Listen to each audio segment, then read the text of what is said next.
Ce programme vous est offert par Illico Cash.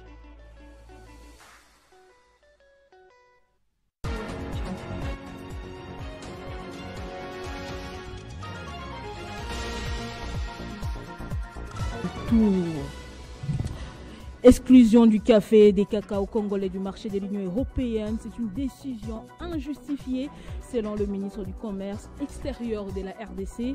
Julien Paluku va mener des plaidoyers pour la sortie de la RDC de la liste noire des pays considérés comme ceux qui détruisent l'environnement.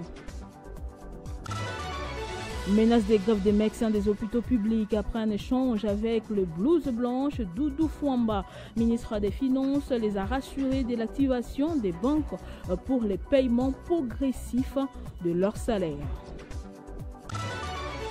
L'année 2024 a été marquée par plusieurs événements au niveau national et international. En RDC, on peut noter la prestation des serments pour les second mandats du chef de l'État, la nomination pour une première fois de l'histoire du pays d'une femme à la tête du gouvernement. Tous ces sujets, on en parle avec Jean-Marie Kassamba dans notre page rétrospective de ce journal. Merve, bonne année, bienvenue dans ce nouveau journal sur Télé 50, clôturant ce lundi son séjour d'une dizaine de jours dans l'espace Grand Kassai. Le chef de l'État est allé voir les travaux de construction de la route Chikapa-Kamako qui réalise la firme TOA dans le cadre d'un partenariat public-privé. Sur place, il a reçu les explications du directeur général adjoint de la CGT quant aux travaux qui se déroulent actuellement. Suivez plutôt ce reportage. Pour clôturer son séjour dans l'espace Kassai, le président de la République a visité la route Chikapa-Kamako après l'accueil par un comité restreint composé notamment des représentants du ministre des ITP, de l'entrepreneur TOA, de la mission de surveillance ACGT et celle de contrôle BTC. Le directeur général adjoint de l'ACGT a fourni à l'hôte de marque les explications nécessaires au sujet de l'évolution des travaux. L'on note par exemple que les travaux d'ouverture de la route ont été exécutés à environ 98%, soit sur les 147 de son total. Ce qui améliore de fait le trafic jusqu'à la frontière avec l'Angola. Les travaux des remblais de la plateforme ont déjà été exécutés sur 24 km pour un lot 1 qui va de Chikapa à Kamonia, situé à 71 km du point de départ. Les travaux d'assainissement dans la traversée de la ville de Chikapa sont en cours d'exécution. Sur plus d'un kilomètre déjà, avec les fossés revêtus de deux côtés de la route et des dédalos. Le DGA a également souligné les difficultés rencontrées durant la réalisation des travaux. Ce sont notamment les pluies récurrentes. En moyenne, un jour sur deux depuis octobre jusqu'à ce jour. Jean-Claude Mido a également fait allusion au retard dans l'installation électrique du concasseur qui ne pourra être en marche que d'ici début mars 2025. Le projet Chikapa-Kamako, c'est 120 km de route à construire et bitumer entre ces deux villes. La construction sur le même style de la bretelle de 27 km qui mène à Kamonia. La mise en œuvre de 3 postes de péage et des paysages modernes, un port sec vers la frontière avec l'Angola, en plus de 10 km de voirie, dont 5 pour Kamako et 5 pour Chikapa. C'est le mardi 13 février 2024 que les coups d'envoi symboliques de ces travaux avaient été donnés par les ministres des ITP. Et puis le ministre du Commerce extérieur, Julien Paluku Kaonga, juge injustifiée l'exclusion du café et des cacao congolais du marché de l'Union européenne. Il a ainsi réagi au cours d'un briefing de presse à Kinshasa. Julien Paluku a tout de même envisagé une tripartite Union européenne, MONUSCO, gouvernement congolais, en vue de mener des plaidoyers pour la sortie de la RDC de la liste noire des pays considérés comme ceux qui détruisent l'environnement.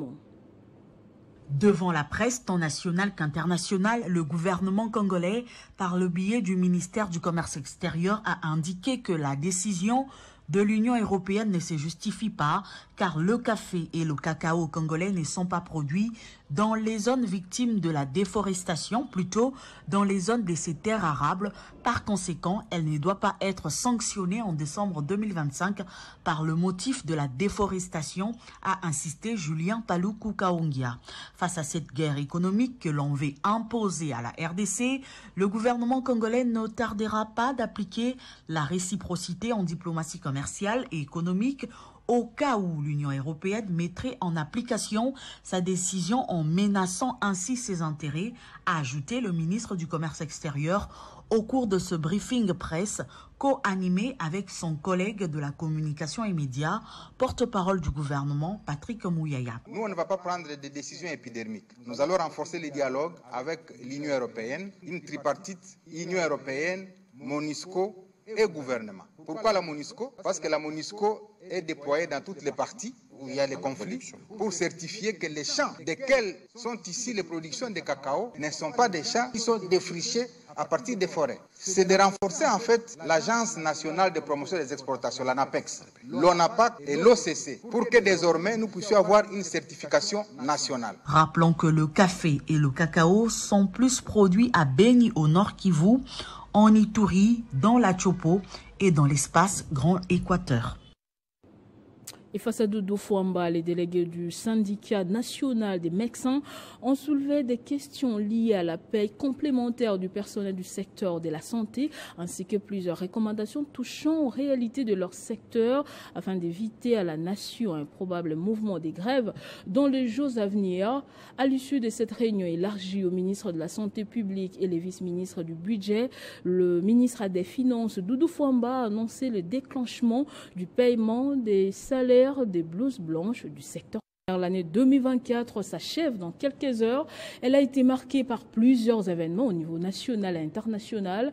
Et parmi les grands événements ici au pays, on peut noter la prestation des serments pour le second mandat du chef de l'État, Félix-Antoine Tshisekedi, la nomination pour une première fois de l'histoire du pays d'une femme à la tête du gouvernement, le coup d'État déjoué et bien d'autres. J'ai l'annoncé. On va en parler avec le directeur général de l'espace 50, Jean-Marie Kassamba. Bienvenue, meilleurs vœux, bonne année. Merci madame, meilleurs vœux aussi à vous et à toute la rédaction de Télé 50. Merci beaucoup. Mais on commence par cette question épineuse d'actualité sur l'exclusion du café et des cacao congolais du marché de l'Union européenne. Ce ne serait pas une manœuvre des Occidentaux contre la RDC? Il faut toujours lire les événements avec un œil beaucoup plus avisé. L'Union européenne travaille avec le Rwanda. Le Rwanda qui assure la protection des intérêts, notamment de l'Union européenne au Mozambique, pour la fourniture du gaz, parce que l'Union européenne a besoin du gaz de Mozambique. Comme la Russie pose problème, donc ils se sont tournés vers le Mozambique. Ils financent le Rwanda. Le Rwanda dans cette zone, face à nous, pour piller à la fois les matières premières, mais aussi les matières agricoles. L'Ouganda nous pille du côté de Beni, de Butembo, etc. Et pour nous affaiblir, encore une fois, c'est l'une des actions menées contre la RDC en soutien à ces deux pays, notamment le Rwanda. Et donc, il faut que la RDC réagisse le plus durement possible. Rappelez à l'époque, lorsque SN Bruxelles a été supprimé ici, pour ne pas dire ses vols supprimés, l'espace Schengen supprimé, l'Union européenne est venue négocier. Et donc, il ne faut pas interpréter ça comme une espèce de guerre commerciale classique. Lorsque les États-Unis et la Chine se sanctionnent mutuellement, il y a du respect. Lorsque l'Union européenne et la Chine se sanctionnent mutuellement, il y a du respect. Et dans les cas d'espèces, le grand bénéficiaire, c'est les Rwandais. Et comme vous le savez, l'Union européenne soutient les Rwandais, finance les Rwandais, parce que le Rwanda, avec ses troupes, assure les intérêts de l'Union européenne, notamment au Mozambique, mais aussi du côté de la Somalie, en Centrafrique, Et donc, voilà, les dessous des cartes, il faut bien les comprendre comme tel. La RDC a réagi. C'est une guerre commerciale, mais une guerre géopolitique. Alors, comment vous trouvez la démarche que veut entreprendre Julien Paluku, le ministre du Commerce extérieur? Il veut mener des plaidoyers pour la sortie de la RDC en initiant, par exemple, la tripartite entre l'Union européenne, la MONUSCO et le gouvernement congolais. C'est congolais. assez timide. Et malheureusement, notre pays, lorsqu'il est confronté à ce type de situation, on ne prend pas des mesures radicales pour imposer le respect. Nous méritons du respect. Il y a des questions de souveraineté comme celle-là qui méritent d'être prises par un gouvernement souverain. On ne peut pas toujours être en position de faiblesse. Qu'est-ce que la MONUSCO a à voir? La MONUSCO, c'est la communauté internationale, autrement dit les États-Unis, et encore l'Union européenne qui finance la MONUSCO. Si la MONUSCO est observatrice ou, en quelque sorte, l'une des parties pour jouer le médiateur, ils vont toujours faire des rapports pour dire dans tel parc, il y a des exploitations, etc. Rappelez-vous, pour le pétrole, on nous a empêchés d'exploiter notre pétrole, alors qu'ailleurs, ça se fait. Il y a les raisons d'État, il y a des raisons de souveraineté, et à un moment donné, il faut prendre des décisions de souveraineté. Je pense qu'il est temps. On va revenir sur la rétro proprement dite. Vous venez d'être dans l'espace Grand Kassai où vous avez assisté aux différentes descentes du chef de l'État dans son itinérance. Qu'est-ce qu'on doit retenir en politique, à part sa prestation de serment, donc du chef de l'État, la nomination d'une femme à la tête du gouvernement, et puis ses derniers voyages dans cette région du pays? L'événement majeur en 2024, c'est l'élection de Félix Tshisekedi, 80%. C'est une confiance extraordinaire du peuple. Et le peuple attendait à ce qu'il y ait des décisions rapides, efficaces, pour que ce peuple se retrouve dans ses priorités. La mise en place d'un gouvernement est présidée par, ou plutôt dirigée par une femme. Oui, chez nous, on a toujours l'habitude de dire la première fois. C'est une première fois qui devait donner des résultats. Malheureusement, on attend la confirmation, pour ne pas dire l'existence d'un Premier ministre, chef du gouvernement, qui est comptable devant le Parlement. Est-ce que vous savez que beaucoup de ministres n'ont pas toujours leur cabinet jusqu'à aujourd'hui? Est-ce que vous savez que notre Premier ministre a fait que 2 ou 3 sorties médiatiques qui n'étaient pas extraordinaires?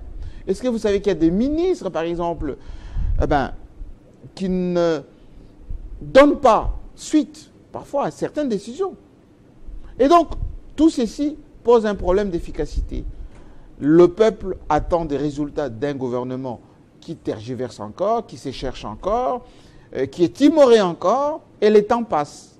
Et plus le temps passe, plus les gens n'ont plus confiance en quelqu'un peut-être qui était bien accueilli au début, y compris par les femmes, et même la presse, nous, par exemple, de Kinshasa, nous attendons que cette Premier ministre nous montre qu'elle est vraiment chef du gouvernement, ce qui tarde encore à venir. Et on va parler également culture, parce que la vie, c'est aussi ça pour les Congolais. On a remarqué beaucoup des prestations des artistes congolais ici au pays ou même à l'étranger, mais dernièrement, c'était plutôt de notes noires avec la perte des 5 millions de l'orchestre BCBG, de Dakumoda, toutes ces morts vers la fin de l'année. Qu'est-ce que ça vous dit? Bon, c'est la vie des hommes.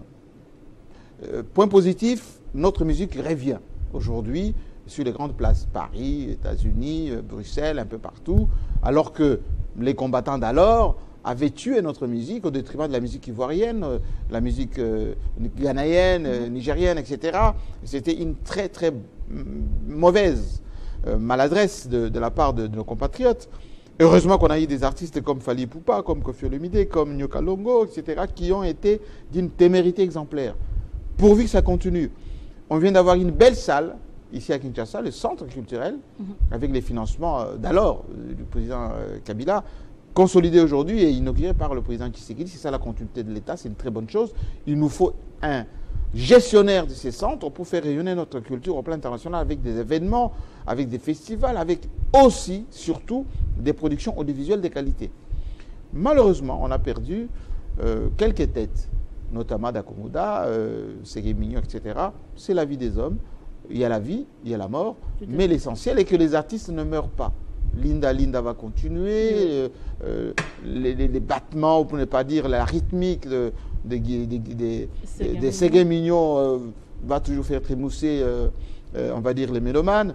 Jubin Piana est orphelin et ça va beaucoup le manquer, ce jeune homme qui était pour lui un frère, un petit frère, un collaborateur des grandes figures, etc. Voilà, mais les artistes sont encore là, on en a beaucoup, nouvelle génération, etc. Il faut seulement lui rendre un bon hommage, un hommage qu'il le mérite. Et ma foi, la vie continue, comme disent les anglophones, show must go on.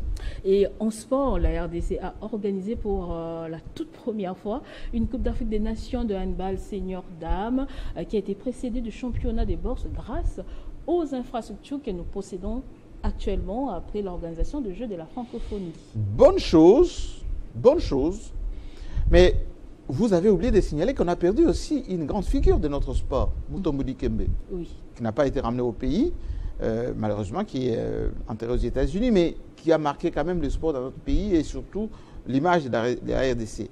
Ces infrastructures qui sont en train de se dégrader, malheureusement, leur gestion, leur entretien pose problème. Mais ça nous a permis d'organiser ce championnat, ça nous a permis d'avoir quand même des résultats. La boxe renaît avec des talentueux. Combat Collé, par exemple. Oui, Combat Collé, grand et petit frère, Macabou et tout ça. Donc, c'est encourageant. Maintenant, il faut qu'il y ait la vraie politique sportive dans notre pays. Il ne faut pas qu'on ait une culture sportive à tâtons. Des infrastructures, mais des clubs, des financements, des bons gestionnaires, des managers, pas à la fois pasteur et à la fois gestionnaire d'équipe, parfois il gère les équipes avec son propre argent, il fait un peu de la politique. Non, il faut qu'il y ait des sportifs qui font du sport et qui gèrent le sport, et il faut que les politiciens se détachent un tout petit peu du sport pour que notre pays rayonne comme dans les années 70, 80, 90. En général, comment vous voyez l'année 2025 pour la RDC? L'année 2025, ce n'est pas l'année des changements de constitution, c'est l'année, on va dire, des consolidations de bilan de Félix Tshisekedi, qui a construit, qui a fait un certain nombre de choses qui ne sont pas très bien vendues. Il peut modifier cette constitution selon les articles qui fâchent, double nationalité, la territoriale, etc. Mais les gens qui vendent le vent sur... Le nombre de mandats, par exemple? Oui, ça c'est immuable. Enfin, ce sont les articles verrouillés. Ça ne sert à rien parce qu'il est en train de faire des choses qui peuvent rester dans l'histoire pour lui, comme pour Jimmy Carter, vous voyez. Et donc, le président Tshisekedi a beaucoup d'ambitions pour ce pays. Il ne faut pas phagocyter ses ambitions par parfois du fanatisme, avec parfois ses côtés populistes qui ne puissent pas aider notre pays. Il fait des choses qui sont très remarquable, il faut tout simplement l'aider à les consolider d'une manière raisonnée et dynamique. Merci beaucoup Jean-Marie Kassamba d'être passé sur notre plateau de journal, cette dernière édition pour l'année 2024. Merci beaucoup, encore une fois, félicitations à toute la rédaction de Télé 50, à la presse de Kinshasa, que j'aime et que je continue à protéger. Et nous avons des ambitions pour cette année encore 2025. Il y aura bientôt la remise de médailles à toute la presse, les grandes figures de notre presse ici à Kinshasa. La cérémonie est en préparation en ce moment. Ça serait un moment inoubliable pour la presse de la RDC. Merci beaucoup. On vous souhaite très bonne fête. Merci, et bonne fête à tout le monde. Et d'ailleurs, je remercie tous ceux qui nous ont aidés cette année, Mama Olive Lembe, Batilou Kwebo, Alingete, etc. Les gens se sont retrouvés quand même. Voilà. Comme quoi, il y a toujours des gens gentils. Oui, il en existe. Merci beaucoup, Jean-Marie Kassamba. Je rappelle que vous êtes directeur général de l'espace. Et puis, le rassemblement des alliés de Félix-Antoine Tshisekedi Tshilombo Rafat, la plateforme politique, s'est réunie ce mardi pour faire le point, notamment sur la rétrospective de l'an 1 du deuxième mandat du chef de l'État, marqué spécialement par la mise en œuvre des 6 engagements présidentiels, insécurité persistante dans l'est du pays, les options politiques stratosphériques levées par le président de la République dont les dernières en date portent sur la réforme de la Constitution et les itinérances présidentielles sous forme des consultations avec les populations de l'intérieur du pays. Jean-Pierre Lissanga Bonganga en dit plus dans cet extrait choisi par Jennifer Kayembe Moussobola. La rétrospective de l'an 1 du deuxième mandat du chef de l'État marqué spécialement par la mise en œuvre de 6 engagements présidentiels. Le rassemblement des alliés de Félix Antoine Tshisekedi Tshilombo adresse ses hommages les plus déférents au président de la République pour sa détermination avérée de rétablir la paix sur toute l'étendue du territoire national. Les Rafat félicitent les chefs de l'État pour son impulsion dans la conduite de la politique de la nation en concertation permanente avec le gouvernement de la République, en dépit des remous sociaux inhérents à la marche de tout État démocratique. Les Rafat constatent avec enthousiasme l'effervescence de toute la classe politique, tant de la majorité que de l'opposition et la société civile, suite à l'initiative du président de la République de procéder à une réforme constitutionnelle. Dans les soucis de garantir la cohésion, l'unité nationale et l'intégrité territoriale de la RDC, aujourd'hui menacée par la balkanisation inacceptable, il serait impérieux d'organiser une conférence constitutionnelle. La conférence constitutionnelle si visée sera convoquée par le président de la République, son Excellence Tshisekedi Tshilombo Félix Antoine, et devrait regrouper les compétences multidisciplinaires de toutes les parties prenantes, en l'occurrence les institutions publiques, l'opposition politique dans toute sa diversité et la société civile. Bonne et heureuse année 2025 à son Excellence Monsieur Tshisekedi Tshilombo Félix Antoine, président de la République, et au peuple congolais. Sa Majesté, chef de secteur Gombari, situé en territoire de Ouacha, province du Haut-Ouélé, soutient le président de la République, Félix Antoine Tshisekedi, dans le projet de la révision de la Constitution afin d'apporter un vrai développement dans plusieurs entités de la RDC. À l'occasion des festivités de fin d'année, un culte d'action des grâces a été organisé en territoire de Ouatsa, dans la province du Haut-Uélé, d'initiative et de Sa Majesté Paulin Gombomaro Issabo, souhaitant ainsi rendre grâce à Dieu pour l'année qui s'achève et dédier son secteur, le Haut-Uélé de Jean Bakomito et la République démocratique du Congo de Félix Antoine Tshisekedi Tshilombo entre les mains du Seigneur pour l'année qui s'annonce, une première pour cette province. Nous avons, en tant que représentant du chef de l'État, organisé ce guide d'action de grâce pour implorer la grâce de Dieu sur notre Congo. Parce que le chef de l'État a également demandé à sa population la révision de notre constitution qui est une loi mère. C'est pourquoi nous avons invité tous les pasteurs à se mettre dans la prière et que le processus se passe très bien dans la paix et avec sécurité dans notre pays.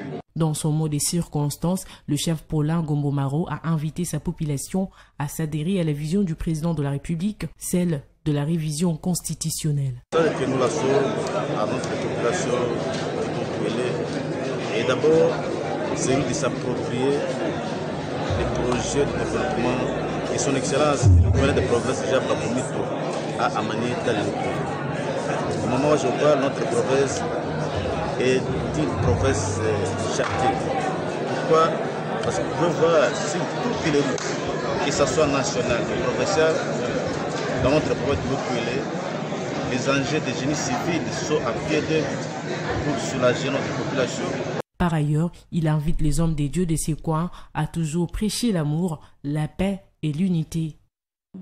On va rester dans cette province du Haut-Uélé pour suivre le message de M. Johnny Kikouni, entrepreneur qui soutient le projet du chef de l'État sur la révision de la Constitution. L'Union Sacrée, une compagnie créée pour le bien-être des Congolais ayant comme siège à Ouanga dans le secteur de Gombari, dans les territoires de Ouatsa, dans la province du Haut-Uélé. Une initiative du fils du terroir, John Agnassi Kikouni, un jeune entrepreneur soucieux d'accompagner la vision du chef de l'État, celle du développement à la base de 145 territoires. Ce dernier qualifie de positif son bilan pour l'exercice 2024. John Agnassi Kikouni et sa société a fait un premier pas en 5 ans d'existence Un hôtel moderne vient d'être construit à Ouanga avec 3 véhicules pour le transport des clients, une antenne Wi-Fi, une salle de réunion moderne, des restaurants avec un confort formidable. Le bilan Union Sacrée est positif parce que toujours en 2025, Union Sacrée compagnie est en poste à Nisungi pour le chef de l'État. Union Sacrée est en vision belé. Toujours en poste ya Kutonga. La vision ya Union Sacrée compagnie à Wanamboka ya Wanga, secteur ya Gombari. Union Sacrée est en poste à Kutonga ba hôpital. Union Sacrée est créée énergie.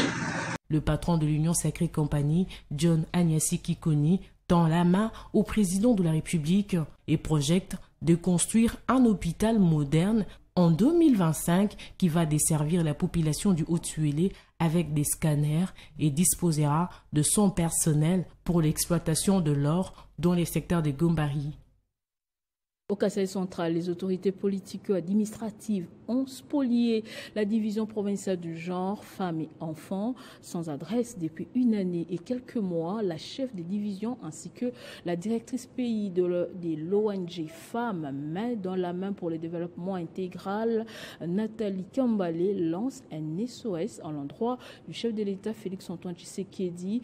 Toutes les démarches pour récupérer ce bien de l'État ayant échoué à tous les niveaux. Je suis Madame Chantal Ndaye Moulumba, chef de division provinciale du genre famille et enfants au Kasaï central. Nous sommes une division qui n'a pas d'adresse. Il y a maintenant une année et demie, les autorités politico-administratives ont vendu notre bureau. Un bureau que Mobutu, c'est ce qu'on nous avait laissé. Ah oui, c'est rocambolesque et incompréhensible. Mais qui a osé vendre la parcelle d'un service de l'État aussi important que la division provinciale du genre du Kasaï central, une province qui souvent fait face aux questions des viols et autres problématiques de la femme, une situation tellement invraisemblable et qui n'a pas laissé indifférente Nathalie Kambala Loussé, directrice pays de l'ONG Femmes Main dans la main pour le développement intégral. FMD. Cette division gère les enfants, cette division gère les familles. Et voilà pourquoi ça fait un temps que cette maison a été spoliée. Comment? Pourquoi? C'est ça les questions que nous sommes en train de nous poser. Toutes les démarches menées à plusieurs niveaux pour obtenir réparation ayant échoué, la directrice de FMD a soumis la question à l'autorité du chef de l'État, Félix-Antoine Tshisekedi Tshilombo, pendant son séjour à Kananga. Nous lui avons posé le problème de la maison. Parce que la maison de la femme est spoliée. C'est un homme genré, c'est un homme qui travaille, qui aime la promotion de la femme. Et voilà pourquoi on lui a posé le problème. Il nous a demandé de s'approcher à côté de sa directrice adjointe, le professeur Nicole Boicha, que nous l'avons vu, et elle nous a demandé de lui transférer tous les dossiers. Elle a déjà tous les dossiers, elle a déjà reçus. Nous comptons sur la bonne volonté du président de la République. Pour ces femmes, désormais sans bureau de travail, depuis une année et quelques mois, seule l'intervention du chef de l'État, Félix-Antoine Tshisekedi Tshilombo, peut décanter cette situation. J'implore la bienveillance du chef de l'État pour qu'il puisse s'impliquer dans ces dossiers afin que la division soit rétablie dans ses droits. Dans un pays dit des droits, un tel dossier devrait toucher toutes les sensibilités. Et puis dans le cadre du projet multisectoriel de nutrition et santé, le gouvernement congolais avec le financement de la Banque mondiale construit 240 centres de santé dans les provinces du Kasaï central, Kwilu et Sud Kivu. Le docteur Michel Mouvoudi a visité celui de Tchachikumba au Kasaï central. Kasaï central, 10 km de la ville de Kananga, sur la nationale numéro 1, village Tchachikumba. Un centre de santé moderne construit en seulement 5 mois pour un billet total de 131 000 $ américains. Ce centre, qui n'a rien à voir avec cette ancienne image, lorsque les femmes accouchaient à même le sol, fait partie d'un premier lot de 60 centres de santé en construction dans la province du Kasaï central dans le cadre du projet multisectoriel de nutrition et santé, PMNS, projet du gouvernement congolais financé par la Banque mondiale. Je suis gestionnaire de projet au sein du groupe de la Banque mondiale. 25 décembre 2024, jour de Noël, Dr Michel Mouvoudi, gestionnaire des projets au sein du groupe de la Banque mondiale, nous fait visiter les centres Tchachikumba, passant par tous les services. On remarque les lits confortables, une salle d'accouchement moderne, l'eau et l'électricité garantie, par les systèmes de forage et solaire. Tout a été pris en compte afin d'offrir à la population de ce coin du pays des soins de santé de qualité et gratuits. Ce genre d'infrastructure, on en a besoin. Parce que jadis, pour ceux qui connaissent Tchatchikumba, c'est sur la nationale numéro 1. Ce centre, quand moi je l'ai visité à l'époque, c'était un centre en pisé, les mamans accouchaient à même le sol. Mais aujourd'hui, vous avez vu, c'est un centre humain, c'est un centre qui met la dignité de nos populations au centre. Le chef de l'État, Félix-Antoine Tshisekedi Tshilombo, des passages pour Kalambambouji, n'a pas hésité de contempler l'ouvrage et saluer les efforts de toutes les parties prenantes qui s'impliquent jour et nuit pour matérialiser sa vision de la gratuité de la maternité. Une difficulté, c'est celle de l'évacuation des malades en cas de besoin, faute d'ambulance, mais aussi la prise en charge par le gouvernement des personnels soignants. La réponse du ministre de la Santé publique. Depuis que le président de la République est au pouvoir, on a déjà aligné plus de 10 000 médecins. Et ça, je dis ça en 5 ans. Ça veut dire que c'est comme si on alignait 2000 médecins chaque année. C'est beaucoup. Mais tout ça, c'est le poids sur le budget de l'État. Donc, on ne peut pas faire d'emblée, on y va progressivement. En attendant, la structure reçoit chaque trimestre des financements de la Banque mondiale pour son fonctionnement. Signalons que le PMNS est le seul projet qui appuie la gratuité de la maternité dans 377 structures de santé au Kasaï central. Et puis à l'occasion de ces vacances parlementaires et des festivités des fins d'année, le député national Emmanuel Bahati Basseme a communié ce dimanche avec sa base de la plus belle des manières à Lukunga. Élu national de Lukunga, appelé affectueusement les défenseurs du bien-être social, l'honorable Bahati Basseme Emmanuel a réuni autour de lui tous les inspecteurs généraux de sa fondation qui porte son nom pour voir ensemble comment s'y prendre pour assister les bases qui l'ont élu pendant cette période des vacances parlementaires. Au total, 140 inspecteurs généraux qui étaient au rendez-vous ont transmis à leurs élus les requêtes de leurs cellules respectives, les problèmes sociaux qu'ils font face au quotidien à Lukunga. De son côté, l'honorable Bahati Basseme Emmanuel a recueilli tout ceci et promet de descendre personnellement pour palper du doigt ces problèmes soulevés pour en faire un rapport des vacances parlementaires conformément à l'article 104 alinéa 2 de la Constitution et 145 du règlement intérieur de l'Assemblée nationale en vue de le transmettre de la rentrée prochaine pour apporter des solutions à ces problèmes. Pour lier l'utile à l'agréable, l'honorable Bahati Basseme Emmanuel a pensé à ces derniers en cette période des festivités en distribuant selon chacun d'entre eux les sacs de riz, huile, tomates et les vivres, poulets et autres. En plus de ces paniers, une enveloppe à chacun leur permettant ainsi de regagner leur domicile. En vacances parlementaires, il fallait qu'on puisse les annoncer que nous allons descendre sur terrain pour récolter les doléances, mais aussi comme nous sommes à la fin de l'année, c'était l'occasion de présenter les vœux à tous mes électeurs. C'est la raison pour laquelle vous avez vu, on a fait un petit partage de ce qu'on a pu avoir avec eux. Je présente les vœux les meilleurs au chef de l'État, son Excellence Félix-Antoine Tshisekedi Tshilombo, et à son épouse, la première dame Denise Nyakeru, à tous les gouvernements, mais et surtout à notre autorité morale, le professeur Bahati Lukwebo Modeste. Ces moments s'est clôturé avec le mot des remerciements de ces inspecteurs généraux de la Fondation Bahati Basseme Emmanuel, FBBE en sigle, à l'honorable d'avoir pensé à eux. Merci pour l'honorable Nangaï, à Pessibiso à merveille. Et ce journal est terminé. Place au rappel des titres. Exclusion du café et des cacao congolais du marché de l'Union européenne, c'est une décision injustifiée. Selon le ministre du Commerce extérieur de la RDC, Julien Paluku va mener des plaidoyers pour la sortie de la RDC de la liste noire des pays considérés comme ceux qui détruisent l'environnement. Menace des grèves de médecins des hôpitaux publics après un échange avec les blouses blanches. Doudou Fouamba les a rassurés de l'activation des banques pour les paiements progressifs de leurs salaires. L'année 2024 a été marquée par plusieurs événements au niveau national et international. En RDC, on a noté la prestation de serment pour le second mandat du chef de l'État, la nomination pour une première fois de l'histoire du pays d'une femme à la tête du gouvernement. Tous ces sujets ont été abordés dans ce journal avec Jean-Marie Kassamba dans notre page rétrospective. Merci de nous avoir suivis de partout durant toute l'année 2024. Merci d'être là pour nous. Bonne année 2025. Meilleurs vœux. Passez des bonnes fêtes en compagnie des programmes de Télé 50. Au revoir.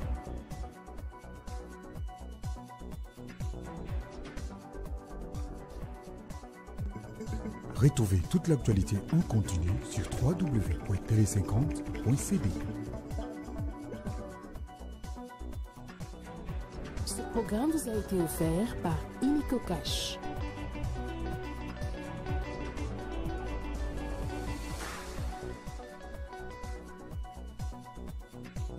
À l'occasion des festivités de Noël et des Nouvel An 2025, les conseils d'administration, la direction générale et l'ensemble du personnel de l'Office national de pêche et d'aquaculture ONPA en sigle présentent leurs vœux de bonheur, de paix, de longévité, d'unité nationale et de développement. Au président de la République, chef de l'État, Tshisekedi Tshilombo Félix Antoine, le conseil d'administration, la direction générale et l'ensemble du personnel de l'ONPA saisissent l'occasion pour remercier les chefs de l'État d'avoir franchi un premier pas important dans la matérialisation de sa promesse faite lors de son discours devant le Congrès en faveur de l'Office. Nous avons accueilli avec joie l'instruction du chef de l'État adressé au ministre des Finances et celui du Budget de donner des moyens nécessaires pour le fonctionnement de l'ONPA. Nos meilleurs vœux s'adressent également au président de l'Assemblée nationale, aux membres du bureau et à tous les honorables députés nationaux, aux membres du bureau et à tous les honorables sénateurs, à la première ministre, chef du gouvernement et aux membres du gouvernement, à tous les Congolais vivant sur le territoire national et ceux de la diaspora. L'ONPA réitère son soutien indéfectible au commandant suprême du FARDC et de la police nationale ainsi qu'à nos vaillants soldats qui ont pris les dessus sur les troupes du M23 et l'AFC soutenues par les Rwandais et sommes de cœur avec nos frères et sœurs vivant dans cette partie est de notre pays. Message signé Henriette Ouamou Ataminia, président du conseil d'administration.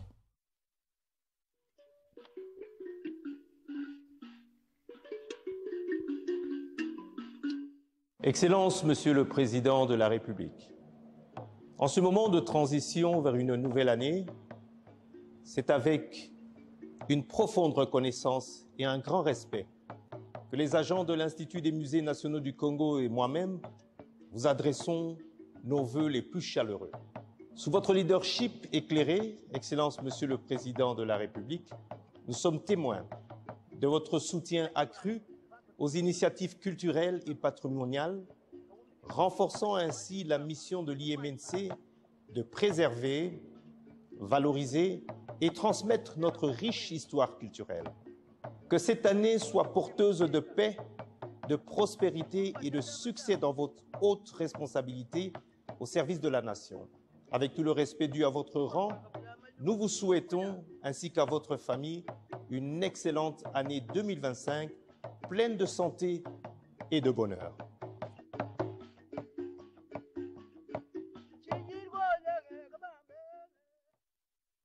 À l'occasion des festivités de Nouvel An 2025, la Direction générale ainsi que l'ensemble du personnel des lignes maritimes congolaises SA présentent leurs vœux de bonheur, de prospérité et de pleine santé à son Excellence M. Félix Antoine Tshisekedi Tshilombo, président de la République, chef de l'État, à l'honorable président du Sénat et tous les sénateurs, à l'honorable président de l'Assemblée nationale et tous les députés, à son Excellence Madame la Première ministre, chef du gouvernement, et tous les membres du gouvernement. En outre, la Direction générale formule le vœu de voir la nouvelle année 2025 être porteuse de paix, de bonheur et de grâce pour le peuple congolais, autant qu'elle apprécie les efforts que les chefs de l'État ne cessent de déployer pour la sauvegarde de l'unité et l'intégrité territoriale de la République démocratique du Congo face aux multiples agressions dans notre pays et victimes. Enfin, puisse le Très-Haut accorder sagesse et intelligence au président de la République pour l'accomplissement de cette lourde tâche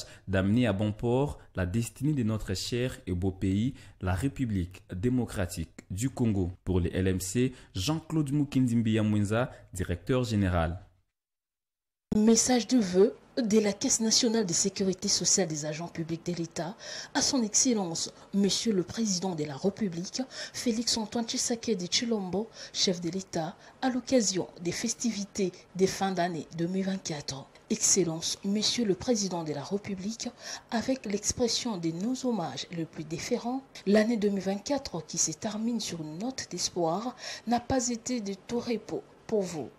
En qualité cumulée des commandants suprêmes des forces armées de la République démocratique du Congo, des magistrats suprêmes et des garants du bon fonctionnement des institutions. La SENSAP est particulièrement rédévable à votre vision salvatrice en rapport avec la sécurité sociale, vision grâce à laquelle des progrès remarquables ont été réalisés en un temps record. Dans le droit fil de votre leadership éclairé, la SENSAP compte parachever le processus de basculement des dernières catégories d'agents publics restantes et d'extension des sommellages territorial en province.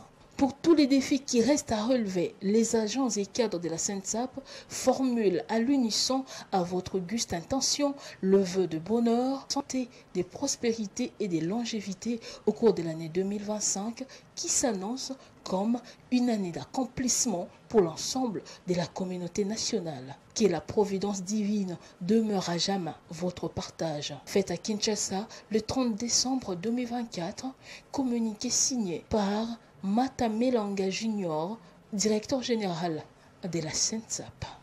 Message de vœux pour le nouvel an 2025 du président national du LGD. Mes chers compatriotes, au seuil de cette nouvelle année, je tiens à formuler à chacun et à chacune d'entre vous, ainsi qu'à vos familles respectives, mes meilleurs vœux de santé, de bonheur et de prospérité, pendant que nombre d'entre nous seront en train de célébrer dans la joie et l'allégresse le début de cette nouvelle année. Il me semble judicieux que nos pensées se tournent d'abord vers nos compatriotes de la partie est de notre pays, durement éprouvés par les conséquences d'une guerre d'agression injuste découlant fondamentalement de l'incapacité de notre gouvernement à assumer l'une de ses fonctions régaliennes et constitutionnelle, à savoir la protection de l'ensemble de la population à l'intérieur de frontières nationales. Nous sommes de cœur avec eux et implorons Dieu pour les assister. À côté de nos compatriotes de l'Est gravement meurtris par les affres de la guerre d'agression orchestrée par le Rwanda, il faut relever également l'insécurité grandissante et persistante avec la présence de Mobondo dans l'espace Grand Bandundu, au Congo central, jusque dans l'interland de Kinshasa. Il faut signaler aussi les Mbororo dans le Haut et Bazoélé.